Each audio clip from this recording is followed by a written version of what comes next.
बुरी बातों को बार बार याद करने से हमारी परेशानियां बढ़ती हैं, मन अशांत होता है। इसीलिए दुख देने वाली बातों को भूलकर आगे बढ़ना चाहिए। इस संबंध में गौतम बुद्ध का एक प्रसंग प्रचलित है।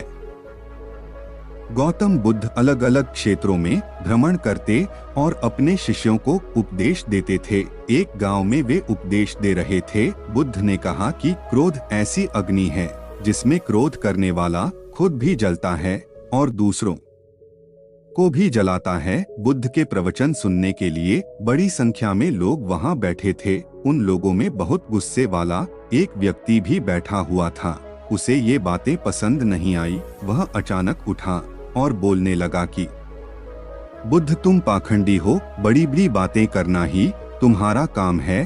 तुम लोगों को भ्रमित कर रहे हो। तुम्हारी ये बातें आज कोई मायने नहीं रखती हैं। व्यक्ति लगातार बुद्ध को अपमानजनक बातें सुना रहा था। वहां बैठे सभी लोग ये देखकर हैरान थे कि बुद्ध ये सब शांति से सुन रहे थे, लेकिन कुछ बोल नहीं रहे थे।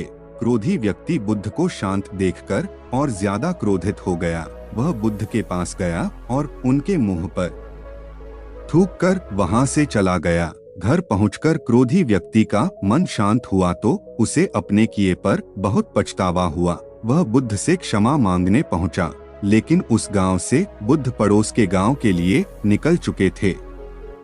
वह व्यक्ति बुद्ध को खोजते हुए दूसरे गांव में पहुंच गया।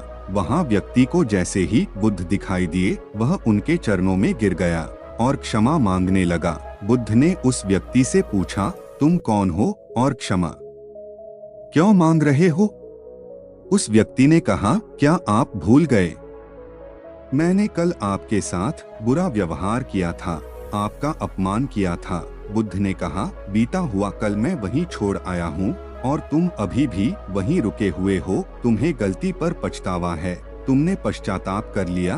अब तुम निष्पाप हो गए हो। बुरी बातें याद करते रहने से हमारा आज बर्बाद हो जाता है। इस आदत की वजह से भविष्य भी बिगड़ सकता है। इसीलिए बीते हुए कल की बातों को भूलकर आगे बढ़ना चाहिए। इस कहानी से हमें यह सीख मिलती है कि हमें छोटी छोटी बातों पर क्रोधित नहीं होना चाहिए और न ही अपने बीते हुए कल को याद कर दुखी होना चाहिए, बल्कि हमें अपने बीते हुए कल को छोड़कर आगे बढ़ते रहना चाहिए। ऐसा करने से हम हमेशा खुश रहेंगे और सफलता की ओर बढ़ेंगे। आज का कहानी यहीं खत्म होता है। आप लोग हमारे चैनल को जल्दी से सब्सक्राइब कर लीजिए ऐसे ही अनमोल और मजेदार कहानी सुनने के लिए।